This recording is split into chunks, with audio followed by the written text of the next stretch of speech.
Bonjour et bienvenue à vous, chères années 1, pour votre guidance du mois de septembre. Donc je démarre le cycle pour septembre avec vous. Finalement, tous les mois, c'est comme ça. Et donc nous allons regarder les énergies qui vous attendent pour ce mois de septembre, mois de rentrée, après une période qui a été quand même assez forte là depuis avril-mai. Et donc là, il y a cette rentrée qui arrive, l'automne qui arrive, donc ça peut amener aussi un ralentissement sur certaines choses, mais plutôt à partir d'octobre, novembre, là il y a encore une lancée, c'est ce que je ressens.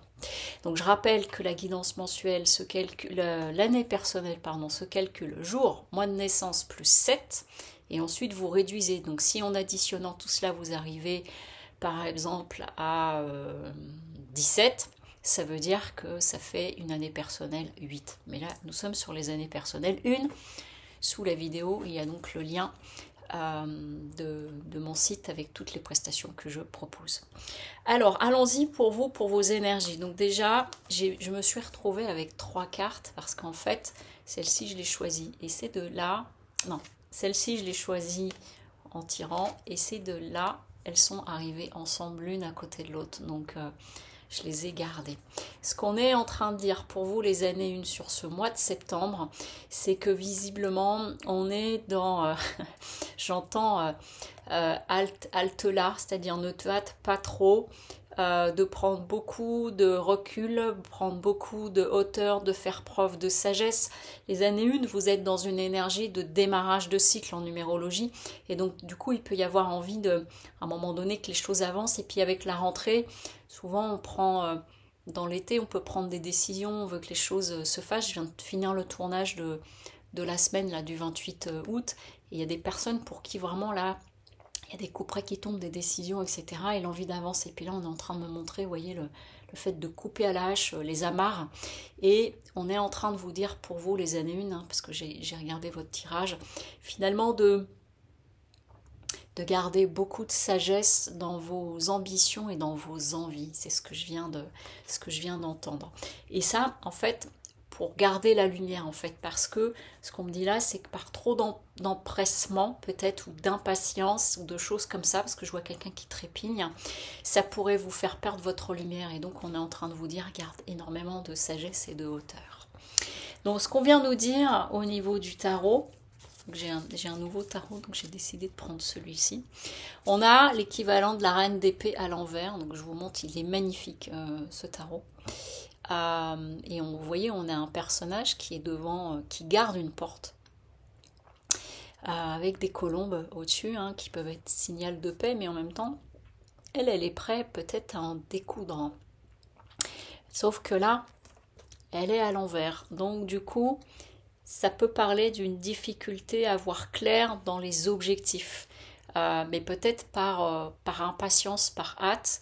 Et donc il y a une nécessité de bien clarifier, de bien vous mettre au clair. Et c'est d'autant plus intéressant, vous voyez, avec la lame suivante, c'est qu'on a le 6 d'épée, donc qui est à l'endroit.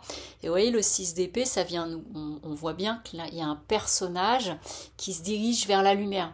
Et ça fait 2 fois qu'on a cette notion de lumière. Et vous voyez même en double là, notion d'aile. Donc il y a cette idée de vous avancer, de vous envoler peut-être vers vos rêves, vos ambitions, vos souhaits, etc. Mais auparavant, il y a toujours cette notion d'être bien au clair. Peut-être, j'entends, de redéfinir vos objectifs pour pas partir un peu dans le vide et de bien viser. Vous voyez, là, on a l'horizon. Et on a ce personnage qui part là-bas avec ses épées, hein, donc s'il y a besoin de se battre, entre guillemets, il ira. Et les épées, il faut se rappeler que c'est le mental aussi. Donc du coup, j'entends, voilà, où est-ce que tu mets le gouvernail entre écouter ton cœur et la voix du cœur, et donc la voix de la sagesse, ou te faire submerger par ton mental. Et c'est un petit peu ça que je suis en train de capter. En tout cas, il y a une envie, vraiment une profonde envie pour vous d'avancer sur ce mois de septembre. On a un personnage ici, là, dans cette représentation. Il est, vous voyez, il est connecté là-haut. Et il avance sur ces 2 chevaux qui font équipe, vous voyez. On peut parler même de la... C'est marrant, c'est la première fois que je la vois de cette façon-là, comme quoi d'un jeu à l'autre, ça change la donne. Avec le blanc et le noir, on peut parler de nos dualités. Vous voyez, lui, il trouve l'équilibre entre les deux, tout en étant connecté aux cieux. Mais du coup, le danger, entre guillemets, ce que ça peut amener, c'est que dans votre relation aux autres, ou éventuellement dans la relation du couple, là, on a à l'endroit, on a un couple qui est dans le partage. Et ici, dans ce sens-là, on peut le percevoir comme le fait que, il y a peut-être une difficulté de choix, une dualité, un manque de partage entre vous deux. Sachant que là aussi, on a une notion de grâce au-dessus. Mais là, elle est à l'envers, cette carte. Et donc, telle que je l'ai perçue tout à l'heure en regardant votre jeu, c'est que du fait de vos souhaits, de vos ambitions, de la façon dont vous voulez avancer au niveau de la rentrée, et le fait de peut-être du coup, si vous trouvez ce bon équilibre, de bien vous connecter à là-haut, ça peut vous rendre absent ou absente au niveau familial ou au niveau du couple. Voilà. Ça peut aussi, ce qu'on est en train de me dire, c'est que du coup, à manquer d'avoir un peu les pieds sur terre, finalement, je m'envole, vous voyez, dans toutes ces pensées, dans toutes ces rêveries, et je n'avance pas. Et je passe à côté de richesses. Vous voyez, avec le 5 de denier, on a un personnage, finalement, elle a une belle porte derrière avec des deniers, qui est peut-être une porte de sortie, qui est peut-être une porte d'entrée vers quelque chose, mais elle est tellement enfermée sur elle-même, là, qu'elle ne voit plus. Qu'elle ne voit pas. Et donc c'est un petit peu ça dont ça vient nous parler. Vous voyez, quand je vous parlais de garder la lumière, c'est-à-dire que c'est comme si pour vous, les années 1, sur ce mois de septembre, il y avait une notion de garder votre axe par rapport à des projets, par rapport à des choses qui peuvent vous préoccuper, et donc d'arriver à allier entre ce à quoi vous aspirez et comment vous mettre en action sans vous faire embarquer par ce mental. Voilà. Et qui pourrait du coup vous couper un petit peu de certaines réalités ou de certaines relations. Ce qu'on vient nous dire au niveau de vos atouts, c'est que vous avez une belle vitalité sur ce mois de septembre. Donc ça, c'est l'atout pour vous. Après, quand on est beaucoup à gamberger des choses comme ça, c'est fatigant, en fait. C'est une fatigue invisible, mais c'est une fatigue qui est là. La difficulté, vous voyez, le défi pour vous, et j'en reviens à ce que je vous ai dit au départ, c'est que là, avec notre mat en difficulté, le mat, il est prêt à partir à l'aventure. Vous voyez, beaucoup plus allégé, etc. Il avance. Simplement, comme je l'ai en défi, ça veut dire que il peut y avoir une forme de confusion possible, de partir un petit peu n'importe comment, ou j'entends à l'emporte-pièce. Donc j'en reviens à ces deux cartes-là de début, où je vous disais que cette femme, elle pouvait être dans la confusion, alors qu'on est en train de vous dire de bien regarder au niveau de l'horizon, pour voir un petit peu comment vous voulez avancer. C'est vraiment cette idée d'équilibre, parce que sinon, ça risque de vous laisser dans une sorte de flou.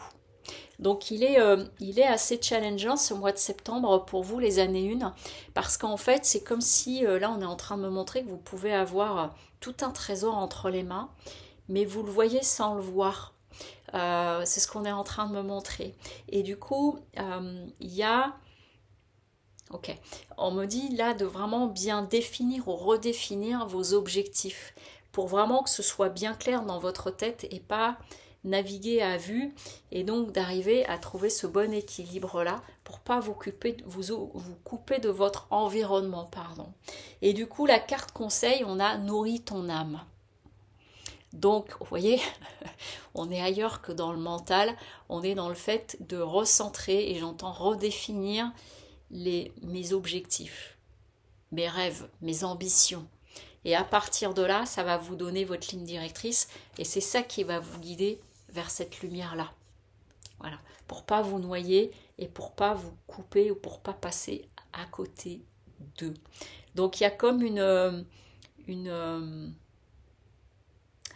à la rentrée, il y a souvent, on redéfinit un certain nombre d'objectifs. On le fait souvent en janvier, et puis après on peut le refaire à la rentrée pour revoir un petit peu les choses telles qu'on les souhaite. Donc gardez votre cap, peut-être c'est un mois pour redéfinir vos objectifs, mais depuis vraiment ce qui va vous nourrir et non avec un mental qui peut vous couper, où c'est de la rêverie et où du coup vous passez un petit peu à côté de la réalité. Voilà, je vous souhaite une très belle journée et un joli mois de septembre. Belle rentrée à vous, au revoir.